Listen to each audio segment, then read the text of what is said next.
ada yang selama ini dihebohkan, bukan dihebohkan khilaf, sebenarnya tidak khilaf berat. Hanya sebagian orang menjadikan permasalahan itu berat adalah masalah al-izbal. Bagi kaum laki-laki menurunkan baju ke mata kaki. Kalau kita melihat masalah baju, biasanya ada sebagian orang langsung mengutip bahasanya termasuk baju haram asalkan tidak menyerupai orang kafir, tidak menyerupai orang fasik, tidak menyerupai laki-laki menyerupai perempuan. Karena ditambah ya saya ini, seorang laki-laki tidak memakai baju yang isbal, menurunkan bajunya ke bawah mata kaki. Biasanya langsung dimasukkan ke sini. Padahal untuk yang isbal ini khilafnya khilaf besar sekali. Memang disebutkan dalam hadis la yanzurullahu ila man jarra thawbahu khuyala'a. Allah tidak akan melihat orang yang menarik bajunya turun ke bawah mata kaki dengan kesombongan. Itu riwayat. Di sini kita tidak disebutkan masalah baju-baju itu. Ada memang Imam Tirmidzi hanya ingin menyebutkan baju yang dipakai Nabi. Cuman kita perlu kasih muqaddimah. Dalam hadis juga Thalathatun la yukallimuhumullahu yaumal qiyamati, 3 orang yang tidak akan diajak bicara oleh Allah di hari kiamat. Wala yandur ilaihim, dan Allah tidak akan lihat dan tidak akan diajak bicara. Maksudnya apa? Hukuman berat itu. Jadi jangan dianggap tidak bicara itu seenak, enggak begitu. Karena yang ada bicara adalah semua orang merindukan itu semuanya. Contoh saja seorang seorang istri yang sangat mencintai suaminya dan suaminya katanya mencintai sang istri. Tiba-tiba sang suami karena sebuah kejadian marah. La yukallimuha, tidak ngomong kepada sang istri. Istri akan marah, lebih baik kau pukul aku daripada kau diamin. Kan bisa ngomong gitu. Kan didiam itu juga luar biasa menyakitkan. Maksudnya tidak dianggap, tidak diperhatikan, tidak ini. Kalau sudah di akhirat maksudnya dihukum. Wal yuzakkihim, dan tidak akan dibersihkan. Neraka. Siapa itu? Walahum adzabun alim, siksa pedih. Al-muzbil diantaranya adalah orang yang menurunkan bajunya ke bawah mata kaki. Kaum pria saja, wanita enggak. Lah ini sebagian langsung dengan hadis ini, wah langsung musbil izarahu, neraka. Sementara kalau kita kembali kepada para ulama, dan ternyata para ulama juga tidak mengucapkan kalimat tanpa ada hujjah. Jumhur ulama 4 madhab semuanya mengatakan bahwasanya isbal izar tidak sampai derajat haram. Paling berat adalah makruh seperti katakan Imam Nawawi dalam Majmu'nya. Kenapa? Karena riwayat itu ada 2 riwayat. Dalam pembahasan usul fikih, riwayat itu ada mutlak sama muqayyad. Yang mutlak itu adalah tadi.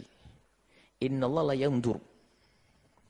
Thalathatun la yukallimuhullahu wa la yanzur ilaihim. Allah tidak akan melihat mereka. Al-musbil, misbil mutlak, enggak disebutkan.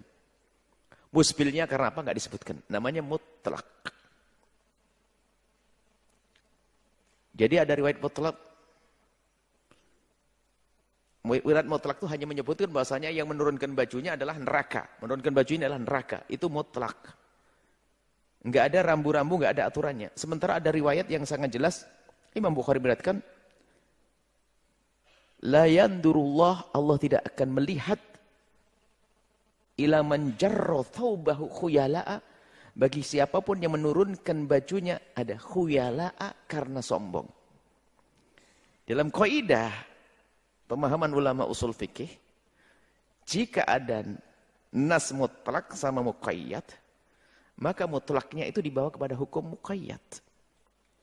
Artinya yang mutlak ditambah gaitnya muqayyad. Misalnya, la yandurullah thalathun la yanzurullahu ilaihim wa la yukallimuhum, la yukallimullahu wa la yanzur ilaihim wa la yuzakkihim.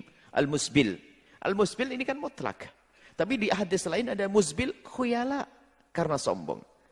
Jadi begini, jika ada berita ini, akan masuk neraka yang menurunkan bajunya sampai mata kaki, masuk neraka menurunkan bajunya sampai mata kaki. Didengar oleh orang-orang cerdas. Kemudian setelah itu, masuk neraka pokoknya. Kalau bajunya diturunkan dari mata kaki dengan kesombongan. Oh ada kesombongan. Terus ini yang benar gimana? Omongannya pertama, kedua. Benar semuanya. Terus gimana, Cak? Ya maksudnya yang pertama juga benar. Bahwa saya menurunkan bajunya masuk neraka. Kalau memang karena kesombongan. Dalam hadis sahih juga Bukhari. Sayyidina Abu Bakar waktu mendengar hadis semacam itu, langsung, inna syikka thawbi yastarkhi ya Rasulullah. Sebagian bajuku turun. Kalau tidak aku pegangi, turun ya. Turun ke bawah mata kaki. Rasulullah menjawab, innaka lan tasna lidzalik. Kamu tidak melakukan untuk kesombongan itu. Jadi, ini kita baca hadisnya langsung. Jadi, dalam hal ini ada khilaf. Kalau yang mengatakan haram, okelah untuk dirimu sendiri. Dan memang tetap kami himbau, kok lebih utama memang kalau kita ya jangan menurunkan di bawah mata kaki. Karena masuk wilayah khilaf. Sampai Sayyidina Abu Bakar yang turun dengan, innaka lan tasna dzalika khuyala. Kalau model kamu Abu Bakar, biarpun kau turunkan di bawah mata kaki begitu, ya bukan orang sombong. Jadi kesombongan ini penuh arti. Mungkin ada gaya tren. Ya, bajunya merek yang paling mahal, sarung tuh apa kira-kira? Sarung paling mahal mereknya Al-Bahjah atau itu. Sehingga kalau pakai sarung diturunin, ngelembreh, terus capnya kelihatan di depan. Nah, itu kan khuyala ya. Ya kan? Mungkin ada sarung Al-Bahjah paling mahal. Jadi kalau pakai sarungnya ada kendor-kendor sedikit ya, turun, capnya menyala di depan begitu. Nah, itu khuyala, pengen pamer. Saya enggak ingat merek sarungnya ya, seandainya. Jadi yang haram tuh yaitu. Tapi kalau pakai sarung yang biasa, terus turun mata kaki, masuk wilayah makruh. Maksud kami adalah tidak perlu kita harus keras-keras dalam urusan-urusan seperti ini karena memang riwayatnya juga jelas dan ulama. Sampai ada yang mencoba pengen menyalahkan orang sampai kalau masuk musola masjid itu pertama kali dilihat sarungnya. Kalau sudah beda nih, waduh saya sholat sama ahli neraka. Tetap kami himbau para santri, biasakanlah agar kita keluar dari khilaf, bahwasanya angkat sarungmu di atas mata kaki.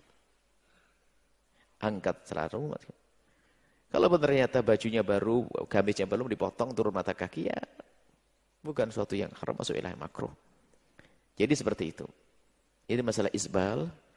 Dan jika ada orang mengatakan haram, mereka punya hujah. Kita tidak perlu mencaci buka yang tidak mau menurunkannya. Dan bagi yang menurunkannya, kita himbau untuk bisa diangkat. Selesai. Maka enak. Dan sah sholatnya. Kalau orang menurunkan baju di bawah mata kakinya, sholatnya adalah sah. Ini pembahasan masalah isbal izar.